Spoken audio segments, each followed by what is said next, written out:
नमस्कार, आप देख रहे हैं भोजपुरिया न्यूज़ दर्शन। पल पल की खबरों को जानने के लिए चैनल को सब्सक्राइब करना न भूलें। क्या है आज का ताज़ा खबर, जानिए विस्तार से। नमस्कार, आप देख रहे हैं भोजपुरिया न्यूज़ दर्शन और आपको आज सबसे बड़ा जो मुद्दा है उस बारे में बताना चाहेंगे।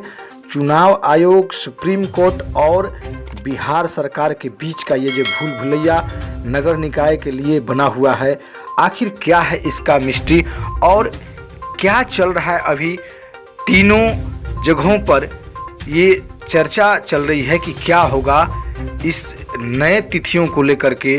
क्या 18 दिसंबर और 28 दिसंबर को नगर निकाय का चुनाव हो पाएगा या नहीं।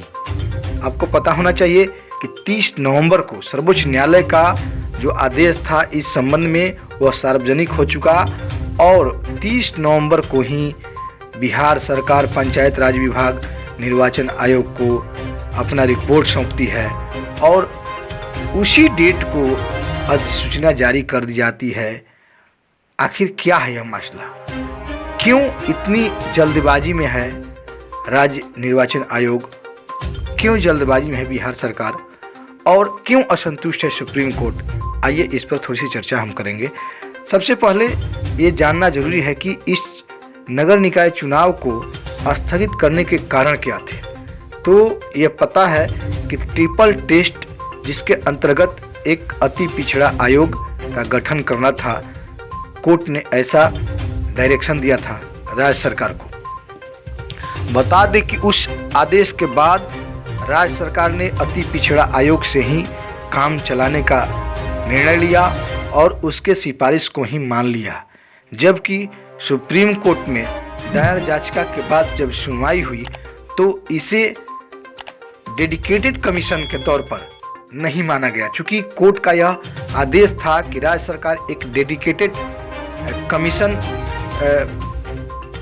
का गठन करे और उसके आधार पर जो सिफारिश होगी उसे माना जाएगा। जबकि राज्य सरकार ने अपने अति पिछड़ा आयोग के तहत ही एक आरक्षण का जो रिपोर्ट था निर्वाचन आयोग को सौंप दिया और 30 नवंबर को फैसला आता है सुप्रीम कोर्ट का और राज्य सरकार जब यह फैसला लेती है कि हमें 28 दिसंबर और 18 दिसंबर को चुनाव कराना है, तो इस विरोधाभास में कि जब इनके अति पिछड़ा आयोग को सुप्रीम कोर्ट के द्वारा डेडिकेटेड कमीशन नहीं माना जा रहा है, तो क्या यह वैध माना जाए या इस पर मुहर लग जाएगा।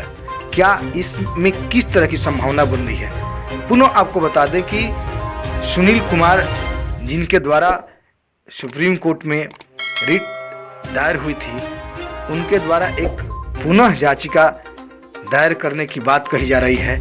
यदि यह संभव होता है तो प्रश्न चिन्ह यहाँ खड़ा होगा, चुनाव की तिथियां फिर आगे बढ़ेगी। तो आखिर ऐसा क्यों बार बार हो रहा है, क्या कारण है इसका। राज्य सरकार आखिर चाहती क्या है। इस पूरे प्रकरण से यहाँ के नगर निकाय के जितने भी प्रत्याशी हैं उपापोह की स्थिति में बिल्कुल टकटकी लगाए हुए हैं। एक बात और भी जानने लायक है कि न तो चुनाव चिन्ह बदला, न प्रत्याशियों में उलटफेर हुई, न आरक्षण का कोई क्रम बदला। तो आखिर इन सारे विषयों को यथावत रखते हुए क्या दर्शाना चाहती है राज्य सरकार। निर्वाचन आयोग क्यों मुख्य दर्शक बना हुआ है, एक बहुत बड़ा गंभीर मामला है और एक ऐसा उलझा हुआ मसला है जिस पर लगता है कि प्रत्याशियों के द्वारा अंततः कुछ न कुछ प्रतिक्रिया शायद निकले, लेकिन वे भी सहमे हुए, चूंकि अपने चुनाव को लेकर भयभीत हैं। कहीं इसका असर हमारे चुनाव पर या राज्य सरकार समर्थित या उनके विपक्ष में भी मतदाता कुछ ऐसे लोभी हैं जिनको लगता है कि कुछ अगर बोलते हैं तो इनके चुनाव पर असर पड़ सकता है। ऐसे में ये प्रत्याशी भी चुपचाप टकटकी निगाहों से सुप्रीम कोर्ट और राज्य सरकार की इस आंख मिचौनी को देख रहे हैं, निर्वाचन आयोग की आंख मिचौनी को देख रहे हैं कि क्या करना चाहते हैं, आखिर क्या है मकसद इनका। ये तो अब तभी पता चल पाएगा जब शुक्रवार को सुनील कुमार के द्वारा यदि सुप्रीम कोर्ट में याचिका दायर हो जाती है और उनके याचिका पर सुप्रीम कोर्ट क्या निर्णय लेती है, संज्ञान लेती है या उसे निरस्त करती है। तब तक बने रहिए आप भोजपुरिया न्यूज़ दर्शन, आपको पल पल की खबरों से रूबरू कराता रहेगा। तब तक के लिए